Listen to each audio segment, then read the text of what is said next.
The man known to history as Tutankhamun was born in the middle of the 14th century BC during the 18th dynasty of ancient Egypt. Although we cannot be sure of his exact date or even year of birth, it is generally agreed that it occurred sometime in the late 1340s BC. Tutankhamun's parentage is disputed, though his father was most probably Akhenaten, who ruled Egypt as Amenhotep IV before he established a monotheistic religion known as Atenism, focused on the worship of the sun disk Aten. Beginning about 5 years before Tutankhamun was born, around the same time he changed his name to Akhenaten. Akhenaten had at least 6 daughters with his great royal wife Queen Nefertiti. It is possible that she was also Tutankhamun's mother. Alternatively, his mother may have been a wife of Akhenaten's, known only as the Younger Lady. At the time of his birth, Tutankhamun was given the name Tutankhaten, or the living image of Aten, in honor of the sun god. Despite being one of the best-known pharaohs or kings of ancient Egypt, as a result of the discovery of his tomb and famous death mask by Howard Carter in 1922, details of Tutankhamun's short life and reign are still being pieced together by archaeologists and Egyptologists using artifacts from his tomb and other evidence. He is likely to have been born in Amarna, the modern-day name of Akhetaten, the short-lived capital city founded by his father on the eastern bank of the River Nile, around 200 miles to the south of Egypt's modern-day capital of Cairo. The young Egyptian prince was born with a club foot on his left leg, forcing him to use a walking stick throughout his life. He was brought up by his wet nurse, a woman named Maya from his father's harem.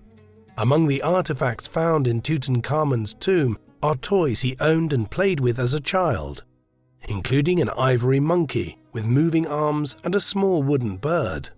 At around the age of 4, he learned how to write, starting with the cursive hieratic script used on a daily basis before moving on to the formal and sacred hieroglyphs found on ancient Egyptian monuments. Tutankhaten learned to write by copying out ancient texts, which also offered political wisdom for kings and princes preparing for kingship. He would also have studied administration, geography, history, diplomacy, and religion, as well as the theory and practice of warfare, which included chariot riding and archery. Tutankhaten grew up during a revolutionary period in Egyptian history, driven by his father's religious changes. The traditional Egyptian polytheistic belief system involved the worship of many different gods, amongst whom the creator god Amun and the sun god Ra were most prominent. However, Akhenaten had introduced the cult of Aten, a sun god depicted as a golden disk with rays of light radiating downwards in a fan. While Akhenaten allowed his subjects to continue worshipping the traditional gods, only stipulating that Aten was the supreme god, by the 9th year of his reign, a few years before Tutankhaten's birth, Aten was increasingly portrayed as the preeminent deity. Under the new religion, the Aten was regarded as the creator of the world and everything within it, and each morning at sunrise, the king would make offerings to the Aten at the temples he built in his capital. Akhenaten identified as the son of Aten and served as the chief priest of his cult, and it is possible that Tutankhaten received his religious instruction directly from his father.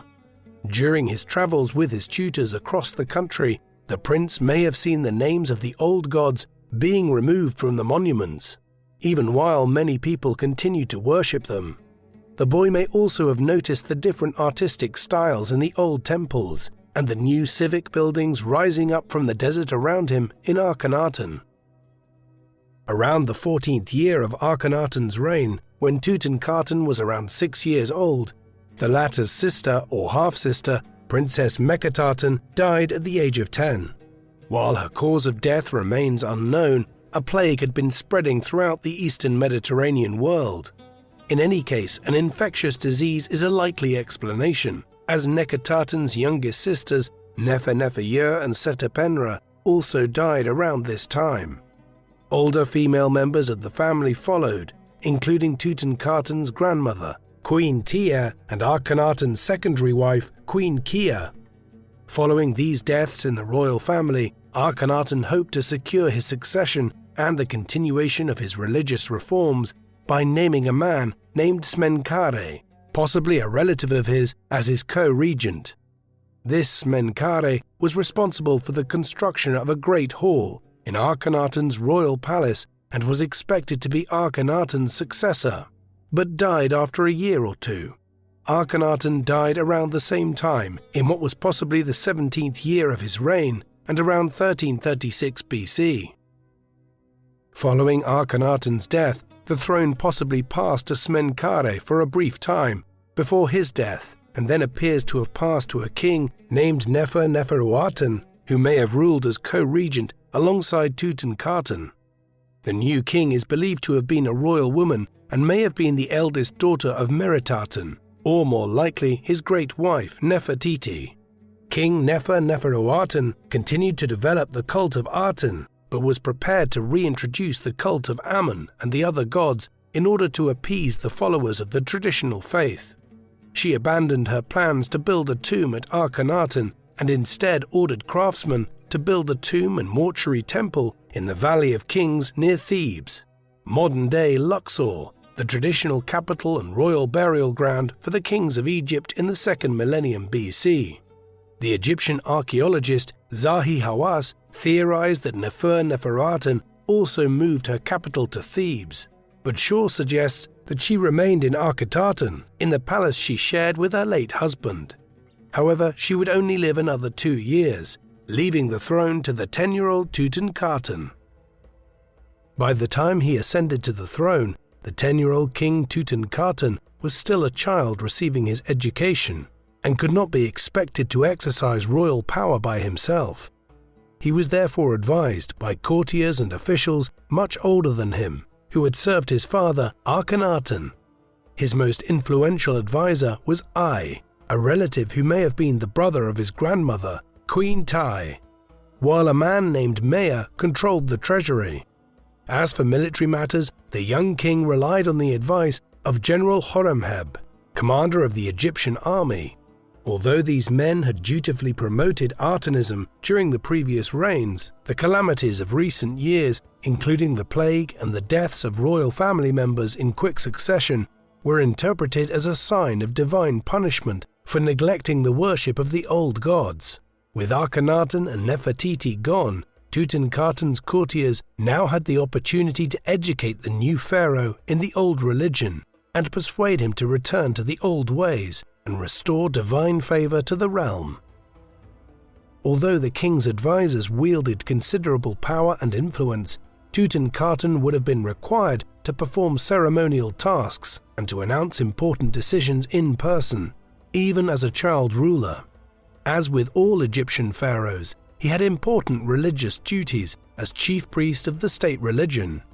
As part of the coronation ceremony that marked his assumption of royal authority, the young king was transformed from a human being into a living god.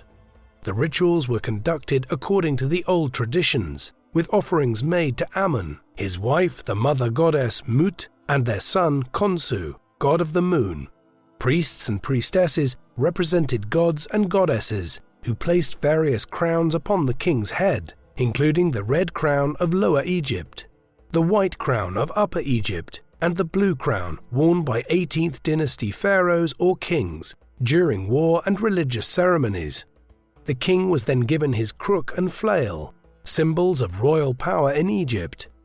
According to Egyptian royal tradition, the pharaoh would have chosen 4 extra names to reflect his personal qualities and regal majesty. Of these 4 royal names, only one is known.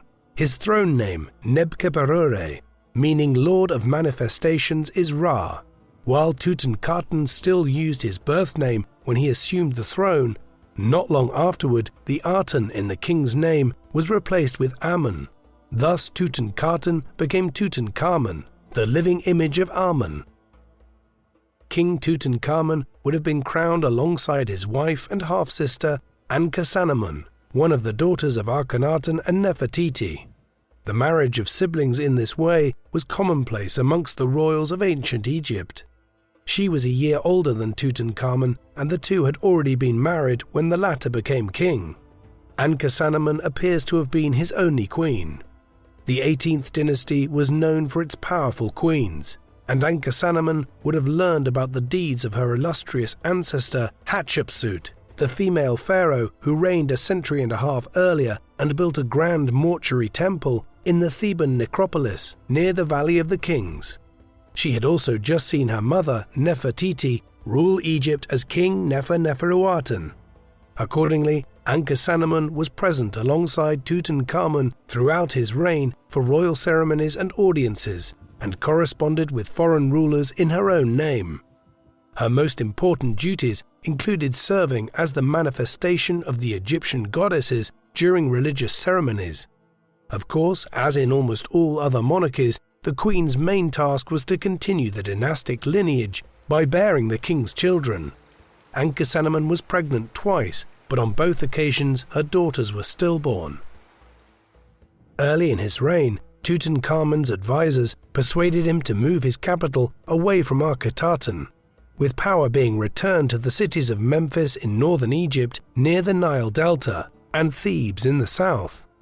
Memphis had been the capital of the Old Kingdom of Egypt in the 3rd millennium BC, when the Great Pyramids and Sphinx were built on the Giza Plateau near the city. Thereafter, Thebes had become the capital. Following the establishment of the 18th dynasty in the mid-16th century BC, Memphis regained its importance as a political center. While Akhenaten built a temple of Aten in the city, from Memphis and Thebes, Tutankhamun and his advisors embarked on the complete reversal of Akhenaten's religious reforms. The king issued a royal decree, which stated that during the previous reigns, the old gods had been neglected and withdrawn their divine protection. As a result, Egypt was in chaos and its armies had been defeated on the battlefield. The text adds that after Tutankhamun came to the throne and moved his court to Memphis, the old gods were venerated once again and prosperity was restored to the land. The proclamation was inscribed into stone stelae in prominent locations around the country, such as the Temple of Karnak in Thebes. Although the text of these restoration stelae claimed that all was well once again, in reality the process of restoration was just beginning. Tutankhamun had been brought up at his father's court in Amarna, surrounded by depictions of Aten on palace walls, and witnessed his father taking part in the elaborate rituals of worshipping the sun disk every morning. To issue a proclamation discrediting the belief system he grew up with must have been a difficult experience for the young king.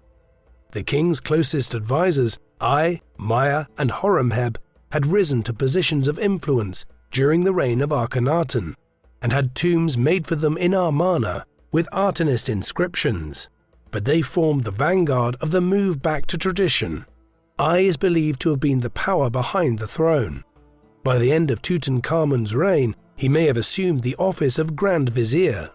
Treasury Chief Maya was also responsible for royal construction projects, and it was he who began the work of restoring the temples to the old gods. While Akhenaten had ordered the destruction of images of the old gods, in particular Amun, Tutankhamun ordered his chief sculptor, Usharhadhatiye, to repair the images or to make new ones from scratch. Meanwhile, Horemheb personally appointed men to fill the priesthoods that had been left vacant during Akhenaten's reign. Interestingly, though the temples of Aten in Amarna were closed, the temple of Aten in Memphis remained open. Around 2 or 3 years into Tutankhamun's reign, with the revival of the old religion very much underway, the former capital of Akhetaten was being abandoned by its inhabitants, taking the bodies of their relatives with them. King Tutankhamun followed suit and decided to exhume the tombs in the royal cemetery to the east of Amarna and transfer their contents to the Valley of the Kings, which had served as the royal necropolis for the pharaohs and their family members from the reign of Thutmose I at the beginning of the 15th century BC until Akhenaten's move to Amarna. Tutankhamun ordered a new tomb to be created in the Valley of the Kings, in which he placed the body of his father Akhenaten in a coffin, originally intended for Queen Kia. The body of Tutankhamun's grandmother, Queen Tia, was buried in the tomb of her husband, King Amenhotep III. As part of his duties as high priest, Tutankhamun traveled across the country to attend religious festivals. As he lacked familiarity with the complex old rituals, he relied on assistance from his chief advisor, I. Every year, Tutankhamun would celebrate the Opet festival in Thebes. The ceremony began at the Temple of Karnak, where the king stood before 3 model boats carrying statues of Amun, Mut, and Khonsu, the 3 gods known collectively as the Theban Triad. After making offerings, the king led a procession to the Nile, followed by the priests carrying the boats on their shoulders. The king, queen, and effigies of the 3 gods would then travel up the river to another temple, while soldiers and courtiers marched along the riverbanks to the sound of religious hymns, sung by priests and accompanied by royal musicians. Once inside the main temple of Thebes, Tutankhamun and his priests would proceed into the inner sanctum to reenact the coronation ceremony and renew the king's divine power. While construction of the Luxor temple had begun during the reign of his grandfather, Amenhotep III, Tutankhamun carried on building work in the temple and had the colonnade hall decorated with images of him and Ankhesenamun taking part in the Opet festival. In addition to restoring the images and monuments of the old gods throughout the country, Tutankhamun initiated building projects of his own. Aside from the colonnade hall in the Temple of Luxor, he ordered the construction of a Sphinx Avenue at Karnak. Near the pyramids of Giza, Tutankhamun built a small palace for himself, which served as a hunting lodge. In his day-to-day activities, the king was assisted by his palace administration, headed by the High Steward of Memphis, Epi, who had formerly managed Akhenaten's palace at Amarna. After Epi's death, his office was assumed by Inuia, who had previously worked as a scribe for Maya at the treasury. As in modern royal households, a team of servants was responsible for the royal crowns and the king's vast wardrobe, which included outfits for every possible occasion. Tutankhamun's kingdom extended beyond the modern-day borders of Egypt. To the south, Egypt ruled Nubia in what is now Sudan. To the northeast, the Egyptian pharaohs vassalized the rulers of the Levant, the eastern Mediterranean region including Israel, Lebanon, Palestine, and Syria. Many of these conquests were carried out by Thutmose III, the stepson of Hatshepsut, who ruled a century before Tutankhamun and was one of the greatest military commanders in ancient Egyptian history. Accordingly, Tutankhamun held audiences with his vassals and with foreign rulers, during which he would receive expensive gifts.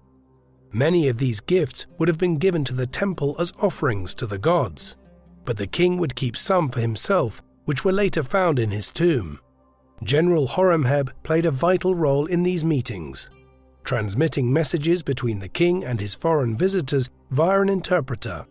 As commander-in-chief of Tutankhamun's armies, Horemheb was also responsible for putting down a Nubian uprising in the 1320s BC. While Horemheb campaigned both in Nubia and in the Levant, it is unclear if the king himself was present at the battles. Although there are depictions of Tutankhamun firing arrows from his chariot, these were most likely idealized images, as the king's youth and disability would have hampered his ability to play an active part in battles. The Nubian territories were administered by a government official with the title of Viceroy of Kush. Tutankhamun appointed as his viceroy a man named Hui, who happened to be married to the chief of the royal harem. Hui supervised the collection of tribute for the king from the Nubians, including vast quantities of gold, ebony, ivory tusks, and other artistic objects. A few years into Tutankhamun's reign, Hui returned to the king's court with the tribute, accompanied by a procession of Nubian princes and prisoners of war, perhaps captured during Horemheb's campaign. After a decade of hardship, the attendees at the ceremony welcomed this sign of a return to prosperity. The old gods had been returned to their rightful places.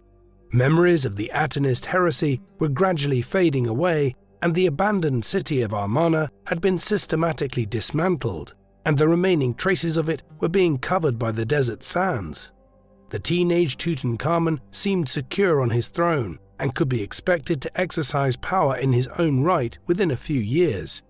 Perhaps a new golden age was imminent after the heresy of the reign of Akhenaten. During Akhenaten's reign, the Egyptians lost control of the Levantine city of Kadesh, on the border of Syria and Lebanon, a major trade hub at the time. The Hittites of eastern Turkey were expanding their empire into the Levant and captured Kadesh, replacing the Egyptian vassal Shutatara with his son Atekama, who supported the Hittites while publicly maintaining his allegiance to Egypt. Though Akhenaten had sent a military expedition to Kadesh, it failed to retake the city from the Hittites. Late in Tutankhamun's reign, the king sent Horemheb with an army aiming to retake Kadesh and reverse the humiliation suffered during his father's reign. Horemheb's campaign was commemorated in war scenes commissioned by Tutankhamun, but there is no further detail on how the campaign transpired. The city of Kadesh stood in the middle of a meander of the river Orontes, with trees all around, terrain that was unfamiliar to the Egyptians. Although the depictions of the campaign show Horemheb returning to Egypt with Atekama as a prisoner of war, along with Egyptian soldiers successfully storming a fortress, the Egyptians failed to recapture Kadesh, which remained in Hittite hands until the Egyptian king Seti I briefly reconquered the city in the early 13th century BC. Even without achieving the primary aim of taking Kadesh, the Egyptian depictions of the campaign, which could be pure propaganda, show the Egyptian commander parading Hittite prisoners in front of Tutankhamun. The king duly provided Horemheb with rich rewards, before going to the temple of Karnak to deposit a share of the spoils of war for the gods. Some of the prisoners captured by Horemheb may have been executed as a sacrifice to the gods. While Horemheb was away on campaign, Tutankhamun presided over the celebrations of the New Year festival. On the first day of the new year, Tutankhamun sat on his royal throne as gifts from the royal workshops and foreign dignitaries were laid down in front of his feet. These gifts would be meticulously recorded by scribes, and the king would distribute a selection of them to his courtiers. In the evening, Tutankhamun and Ankhesenamun invited their courtiers to a banquet. The guests ate bread along with duck, ox meat and goose, while the king was given food that had been purified at the temple fit for a god. The New Year celebration was accompanied by large quantities of beer and wine from the royal vineyards. The king and his courtiers may have ended the day's celebration by playing one of the board games that was found in his tomb early in the 20th century. A popular game was Senet, played on a board with 30 squares and at least 10 counters. While the rules of the game have been lost and may have evolved over the centuries, the game is likely a variation of the royal game of the oldest board game in existence, dating to around 3000 BC, where players threw dice or knuckle bones and raced their counters to the end of the board. Two of the game sets found in Tutankhamun's tomb were designed for travel and contained small drawers to hold the counters, and the king and queen may have kept themselves entertained with this during their travels across the country. Around the time of the New Year festivities, the Apis bull in Memphis had died. The bull was worshipped as an incarnation of the god Ptah, a creator god whose worship was centered in Memphis. After the death of each bull, the city priests would search for the next incarnation with the same characteristics: a black bull with a white diamond on the top of its head, and an eagle pattern on its back. Before the priests could begin their search, Tutankhamun presided over the burial ceremony for the bull at the Serapeum, the burial site for the sacred bulls in the ancient royal necropolis of Saqqara, which may have been founded by Tutankhamun's grandfather Amenhotep III.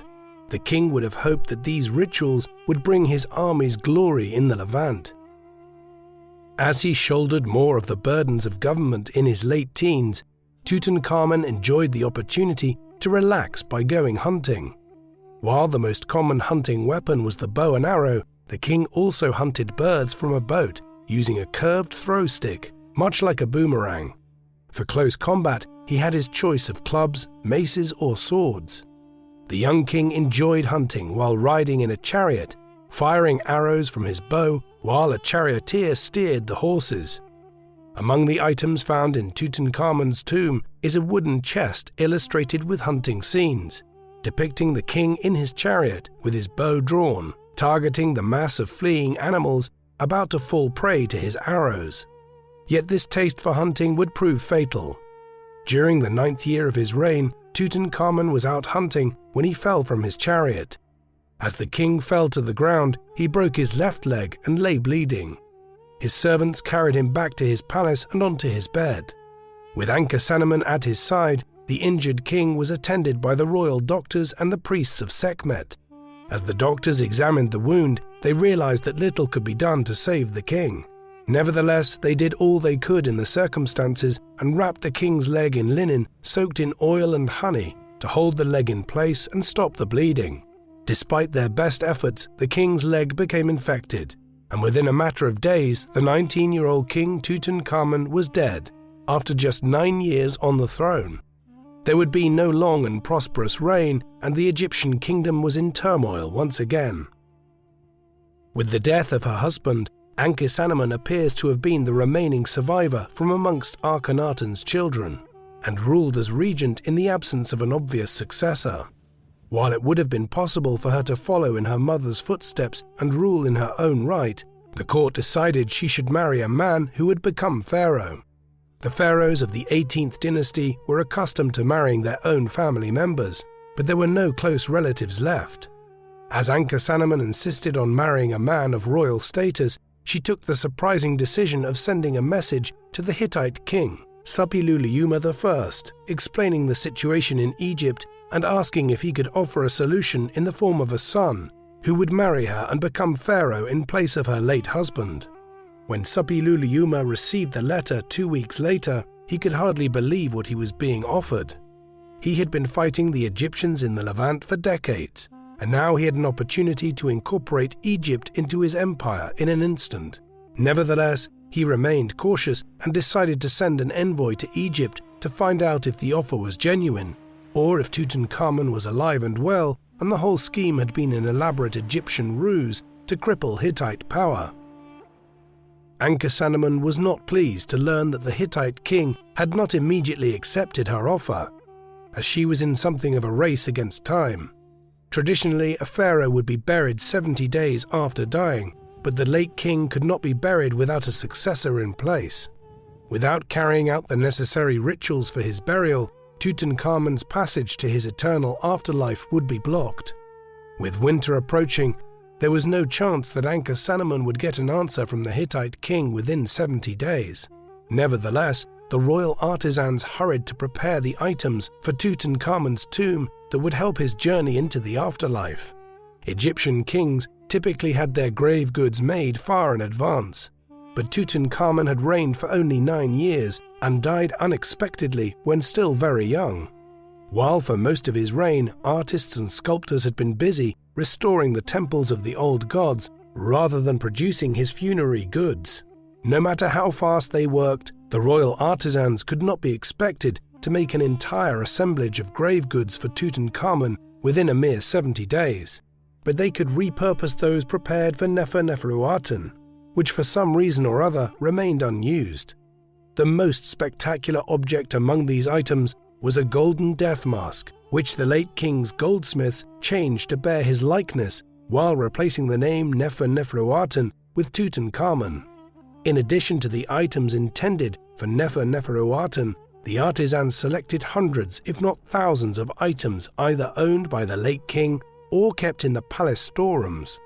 Also intended for burial in Tutankhamun's tomb were the mummified remains of his 2 stillborn daughters in tiny coffins. Although work had started on a tomb for Tutankhamun, it was by no means ready.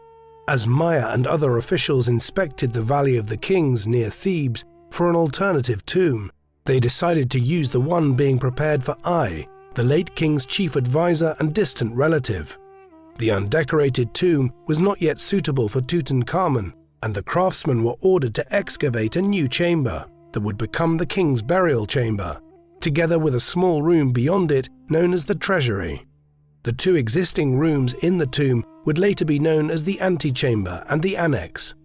After excavating the burial chamber, the royal craftsmen painted the walls, transferring existing designs from papyrus prepared during the Amarna period. In accordance with the traditions of the time, Tutankhamun had the mortuary temple built for him in the Theban necropolis, where priests would make offerings to keep his spirit alive in the afterlife. The late king's body was taken nearby to be embalmed, preserving his body as a vessel into which his soul could return to rest. His brain and internal organs were removed, including his heart, which was typically left inside the body. Traditionally, the internal organs would have been placed in canopic jars, but Tutankhamun's were placed in a chest divided into 4 compartments protected by the goddesses Isis, Nephthys, Neith, and Serket. The king's body was covered with natron, a salt used in the mummification process to dry out the body and stop it from decaying. After 40 days, the natron was removed and the body was wrapped in linen bandages, interspersed with amulets and other pieces of jewelry, while 2 daggers were placed on his body. The king's hands were crossed in front of his body, holding his crook and flail. On Tutankhamun's head, the embalmers placed Akhenaten's skull cap and the royal diadem between layers of bandages, all covered by the golden death mask, the final and most spectacular item on the mummy. Early the next year, the Hittite envoy was able to return to Suppiluliuma's capital of Hattusa, in what is now central Turkey, alongside an Egyptian envoy bearing a letter from Ankhesenamun. The queen was outraged that the Hittite king had not believed her and repeated her offer once again. Suppiluliuma continued to have his suspicions, but was persuaded by both his own envoy and the Egyptian messenger that the offer from the Egyptian queen was genuine. He duly dispatched his 4th son, Prince Zananza, to travel to Egypt to marry Queen Ankhesenamun and become the new pharaoh. When Zananza died en route to Egypt in unclear circumstances, his father accused the Egyptians of murdering him. Upon the death of her prospective husband, Ankhesenamun decided she had no choice other than to marry the elderly Ai, her grand uncle, who became the new king. In his correspondence with his Hittite counterpart, King Ai acknowledged that Zananza was dead but denied any wrongdoing. Suppiluliuma responded by launching an invasion of Egyptian territories in the Levant, only for the captured Egyptian prisoners to bring the plague, which had been troubling Egypt for many years, to Hattusa, a disease outbreak which killed the Hittite king. With Ai in place as Tutankhamun's successor, the late king's funeral was scheduled for the end of March, 7 months after his death, much later than was typical. On the north wall of the burial chamber, the artists hurriedly painted the figure of Ai performing the opening of the mouth ritual on his predecessor's body, a ceremonial act symbolizing rebirth in the afterlife. This ceremony was typically led by the crown prince, strengthening Ai's tenuous claims to Tutankhamun's throne. There was no time to build a wall separating the burial chamber from the antechamber, so only 3 walls were decorated for the time being. The scenes from Tutankhamun's burial ritual had already been painted on the walls of his burial chamber before the ceremony had taken place. The king's mummified body was presented with food and drink before being placed on a sled and dragged across the sands up the slopes of the Valley of the Kings into the tomb that had been prepared for him. Before the body entered the tomb, Ai performed the opening of the mouth ceremony by gently touching Tutankhamun's lips with an adze, allowing him to speak in the afterlife. With his mummy carried by priests, the late king entered the darkness of his tomb and was placed into 3 nested coffins inside a red sarcophagus. The innermost coffin was made of solid gold, while the outer 2 were made of wood and decorated with glass and jewels. After the lids were placed on each of the 3 nested coffins, they were sealed with resin, but the heavy granite lid of the sarcophagus cracked and had to be repaired. The workmen then discovered the lid could not close properly. as the feet of the outer coffin were too tall and had to be filed down before the sarcophagus could be sealed tight. The workers then put together the wooden panels forming the 4 shrines that covered the king's body, but in their haste assembled the shrine the wrong way round, swapping east and west and north and south. In the meantime, Tutankhamun's canopic chest was placed in a shrine on the east wall of the treasury, with a box containing the remains of Tutankhamun's stillborn daughters placed nearby. At the entrance to the treasury, a shrine containing items used in the king's mummification was guarded by a jackal representing the god Anubis, the god of funerary rites. After the funeral, the artisans built the 4th wall of the burial chamber, decorating it with a scene of Tutankhamun in the afterlife, in the traditional artistic style. After their work was done, the entrance to the tomb was blocked, covered with plaster and stamped with official seals. Several months later than anticipated, Tutankhamun could begin his journey to the afterlife, where he would be engaged in a daily cosmic battle alongside the gods against the forces of evil that threatened to disrupt the earthly world. Yet the late king's continued existence in the afterlife could only be guaranteed if the priests at his mortuary temple continued to utter his name, and if his tomb and body were to remain undisturbed. After King Ai assumed the throne, Tutankhamun's prospects for an afterlife seemed bleak. Although he had married Ankhesenamun to legitimize his authority as pharaoh, Ai quickly elevated his existing wife, Te, as his great royal wife. Ankhesenamun was not featured in any of his royal inscriptions and disappears from the historical record. As far as Tutankhamun's spirit was concerned, worse was to follow, when his tomb was broken into twice within the space of a year. The thieves may have been artisans who had worked on the tomb and knew the layout, and they carried out various small precious items that could not be traced back to the tomb. While the authorities made some attempt to tidy up the ransacked tomb, not everything returned to its original place, and the tomb was simply resealed. Within a year of Tutankhamun's burial, a heavy rainstorm broke out over the Valley of Kings and deposited a meter of rubble over the entrance of the tomb, ensuring that the tomb of Tutankhamun would remain undisturbed for over 3,000 years. After reigning for around 4 years, the elderly King Ai died. His designated successor, General Nakhtmin, who may have been his son, died shortly before him. Since Ankhesenamun was either already dead or in any case out of the picture, the succession was claimed by Horemheb, the highest-ranking courtier. As Tutankhamun had been buried in Ai's intended tomb, Ai chose to take over the tomb in the western Valley of the Kings, originally intended for Tutankhamun but not finished before his death. Unlike Ai, Horemheb had no royal blood whatsoever, though his great royal wife, Mutnejmet, may have been Ai's daughter. While he continued his military campaigns against the Nubians and the Hittites, the new king considered it his primary duty to restore political order at home. While Horemheb continued Tutankhamun and Ai's work to restore the old religion, he decided to erase the memory of his immediate predecessors, replacing their names on temples and monuments with his own. By doing so, he not only consigned their names to oblivion in the mortal world, but extinguished their spirits in the afterlife. Not only did Horemheb order the desecration of Ai's tomb and the possible destruction of his mummy, he also usurped his predecessor's mortuary temple. He took credit for Tutankhamun and Ai's construction projects at the temples of Luxor and Karnak. All over the country, Horemheb replaced Tutankhamun's imagery with his own.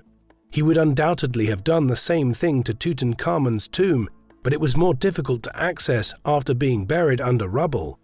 As Horemheb had no surviving children of his own, he named as his successor a senior official named Paramesu. After a reign of around 14 years, Horemheb died and his successor assumed the throne as Ramesses I, the founder of a new 19th dynasty. The second and third pharaohs of the 19th dynasty, Seti I and Ramesses II, the latter of whom is more widely known as Ramesses the Great, were warrior kings who helped to restore much of the prestige lost in the aftermath of the Amarna period. Horemheb's efforts to erase the memory of this period had been so successful that over time, memory of King Tutankhamun faded away. In the mid-12th century BC, around 200 years after Tutankhamun's burial, the men working on the tomb of Ramesses VI built their huts directly above the rubble that covered the entrance to Tutankhamun's tomb. Over the course of the following 3 millennia, Alexander the Great, Julius Caesar, Saladin, and Napoleon Bonaparte all conquered Egypt without ever hearing of the existence of the pharaoh named Tutankhamun. It seemed that memory of his reign had been almost entirely lost to history. When Napoleon Bonaparte led his expedition to Egypt in 1798, he was accompanied not only by his officers and men, but also by a large team of scientists to study the artistic legacy of the ancient Egyptians. Egyptian artifacts, including the Rosetta Stone, were brought back to Europe for further examination. In the 1820s, Jean-François Champollion successfully deciphered the hieroglyphic script of the ancient Egyptians using the Rosetta Stone. This initiated the modern study of ancient Egypt, or Egyptology as it is known. Over the course of the 19th century, Egypt fell under the influence of British and French officials. The European interest in Egypt was partly economic, motivated by a desire to link the Mediterranean and the Red Sea by the Suez Canal. But interest in Egyptian heritage also played a part. Although officially part of the Ottoman Empire, Egypt was effectively ruled by the British from 1882 onwards.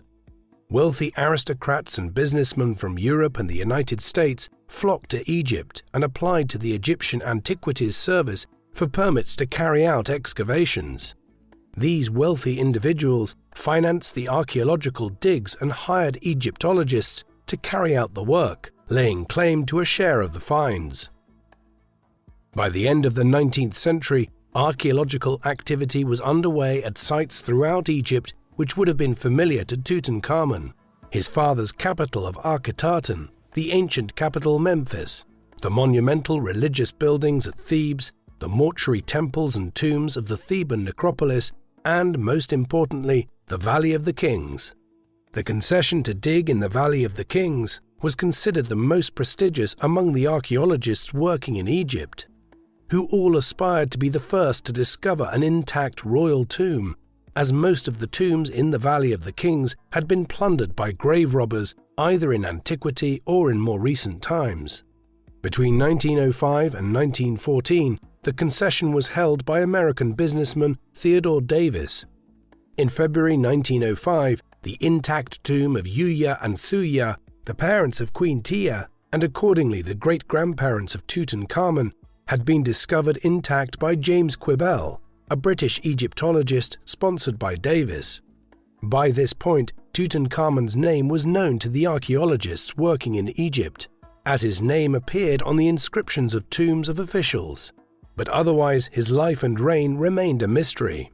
Over the course of a decade, Davis had financed the discovery of more than 10 further tombs in the Valley of the Kings, including a small chamber containing gold foil depicting a king on a chariot bearing the names of Tutankhamun, Ankhesenamun, and Ai, which Davis identified as the tomb of Tutankhamun. By 1914, Davis gave up his concession and declared that the entire valley had been exhausted.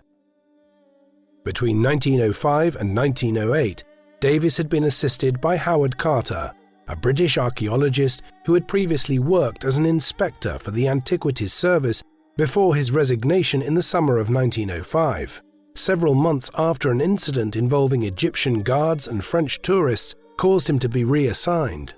By 1909, following the recommendation of Gaston Maspero, the director of the Antiquities Service, Carter began his collaboration with George Herbert, the 5th Earl of Carnarvon, who began to visit Egypt every year to help his recovery from a car accident.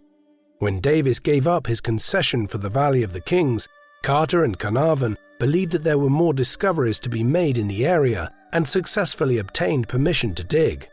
The outbreak of the First World War disrupted their plans, as Carnarvon was unable to travel to Egypt, while Carter worked in Cairo as an intelligence officer and did not have the time to carry out any new excavations. Yet, in his spare time, Carter continued to examine the map of the Valley of the Kings and focused on the Central Valley, the region where the tombs of Horemheb and the reburied Amarna royals had been discovered by Davis. He was not convinced that Tutankhamun's tomb had already been found and theorized that the king's tomb still awaited discovery. By 1917, Carter was able to begin work to test his theories, but after 5 years of excavating, nothing of real significance had been found, certainly not any intact royal tomb. By 1922, Lord Carnarvon had lost hope and informed Carter that he was withdrawing his sponsorship. The archaeologist urged his patron to give him one last chance, pointing to the group of workmen's huts near the tomb of Ramesses VI, which had not been cleared to the bedrock. Carter was even prepared to finance an extra season of digging himself, so long as Carnarvon authorized him to carry out the work under his permit. Impressed by Carter's determination, he agreed to sponsor one final season of work. On the 1st of November 1922, Carter's team began to remove the workmen's huts. On the 4th of November, the team stumbled upon a single step before uncovering a doorway leading to a sealed tomb. Although the tomb did not look like a royal tomb and he could not make out a name, he excitedly sent word to Carnarvon announcing the discovery of a tomb with its seal intact. Carter reburied the steps until Carnarvon's arrival on the 24th of November. The steps and doorway were uncovered to reveal the name of King Tutankhamun. As the excavation continued, Carter could not yet be certain that it was a tomb and not a cache of funerary goods from different kings, and he was disappointed to see signs that the tomb had been broken into before it was resealed. By the 26th of November, the entrance corridor had been cleared. Accompanied by Carnarvon and his daughter, Lady Evelyn Herbert, Carter poked a hole into the antechamber and asked for a candle. As he peered inside, he saw a glittering collection of golden treasures and could hardly believe his eyes. Carnarvon broke the silence and asked Carter if he could see anything, to which the archaeologist replied, "Yes, wonderful things." The following day, accompanied by an Egyptian official, Carter and Carnarvon became the first people to step inside Tutankhamun's tomb for well over 3,000 years. Carter and Carnarvon found signs that the burial chamber had been broken into, and in order to reassure themselves that the burial was still intact, they are alleged to have broken through the same opening before resealing it. An official opening of the tomb was then held on the 29th of November. The discovery was reported in the Times of London the following morning. As the man who discovered an intact royal tomb in the Valley of the Kings, Carter knew he had a great responsibility. He installed a steel gate at the tomb's entrance to bolster security, and he decided to document each item from the tomb in its original location and after it had been taken for examination. In this work, he was assisted by the chemist Alfred Lucas and the photographer Harry Burton, while a nearby tomb was commandeered to serve as a laboratory for the conservation and documentation of the artifacts. By the 16th of February 1923, the antechamber had been emptied of its contents and work could begin on the burial chamber. A number of factors hindered the work on Tutankhamun's tomb, including the attention of the world's press and the arrival of thousands of tourists and dignitaries keen to catch a glimpse of the golden treasures Carter had uncovered. Work was further delayed by the death of Lord Carnarvon after a mosquito bite on his face became infected. Lady Carnarvon was allowed to keep her late husband's permit, but work stopped amidst disputes between the Egyptian government and the Carnarvon estate over the distribution of the finds from the tomb. When the press claimed that Carnarvon had succumbed to an ancient curse, an irritated Carter insisted that the tomb was safe and no such curse existed. It wasn't until September 1925 that work began to remove the pharaoh's body from his coffins. After the lids of the first 2 coffins were removed, the golden innermost coffin was revealed in all its splendor. As the 2 inner coffins were stuck together by the resin used to seal the coffins, they were brought to the antechamber, where the lid of the golden coffin could be opened, revealing the mummy with its famous gold death mask on its head. Since the mummy itself was stuck to the golden coffin, Carter's workmen carried the 2 coffins into the laboratory. Unable to separate the mummy from the coffin, Carter decided to unwrap Tutankhamun inside his coffins, an operation carried out by the anatomist Douglas Derry and an Egyptian assistant. As layer after layer of the linen bandages were removed, the amulets and jewelry were collected for further analysis. By the time the king's corpse was revealed, it was found to be in very poor condition. In order to remove all the items found on the king's body, Carter's team had to dismember the body until the decapitated head remained still covered by the golden mask. Derry eventually separated the mask from the head with heated knives, revealing the face of the king whom he had just cut to pieces. It was not until 1932 that conservation work was finally completed on the tomb. But Carter's discovery had elevated the status of a relatively minor pharaoh, one who was forgotten for 3 millennia, to become the most widely known of all Egyptian rulers. A replica of the tomb's antechamber was made for the British Empire exhibition at Wembley Park in 1924 and 1925. While shops in London were full of merchandise bearing images of artifacts from the tomb, most notably the Golden Mask, which was first exhibited to the public in the Egyptian Museum in Cairo in January 1926.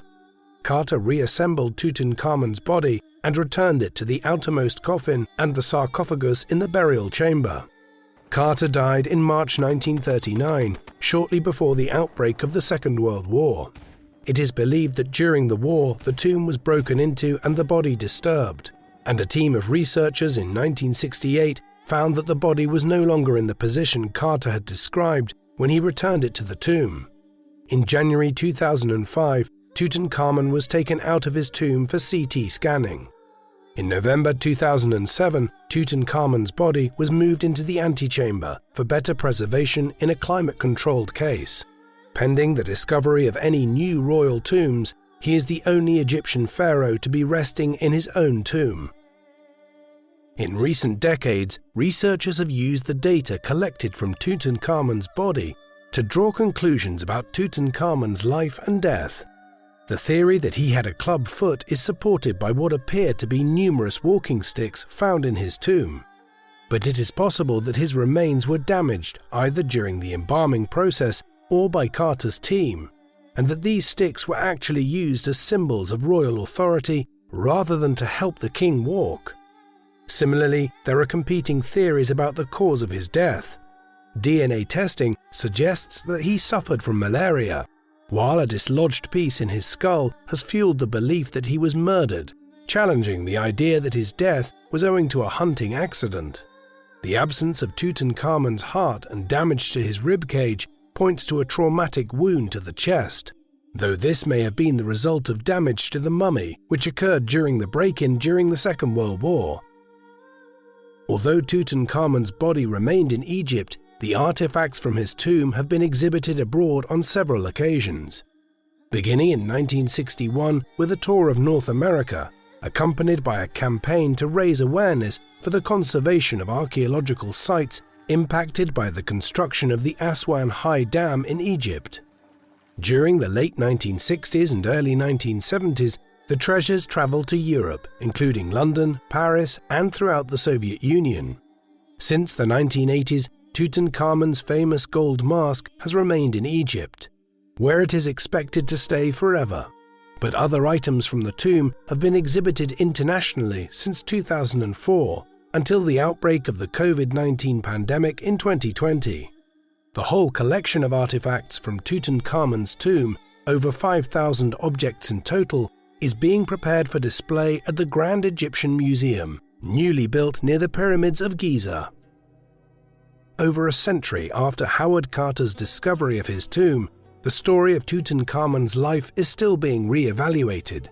New technology and scientific methods may uncover mysteries surrounding the brief life and reign of the pharaoh whose successors attempted to erase him from history. Likewise, there are many details about Tutankhamun's family members from the Amarna period that remain unknown, and the young pharaoh's parentage even remains a matter of debate.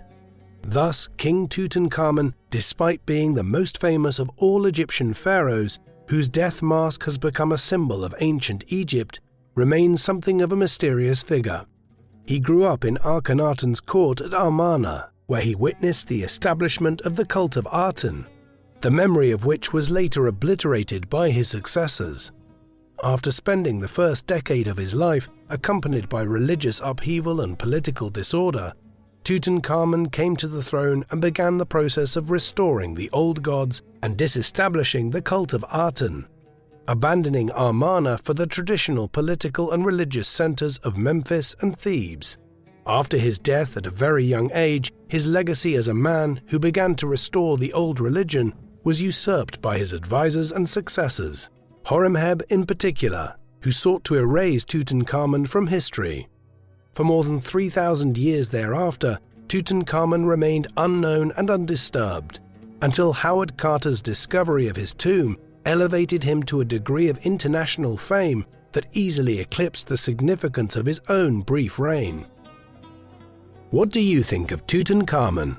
Was he the tragic boy king who spent most of his short reign controlled by his courtiers, or should he be recognized as an important historical figure in his own right, responsible for restoring a degree of political and religious order after the upheavals of Akhenaten's reign? Please let us know in the comment section. And in the meantime, thank you very much for watching.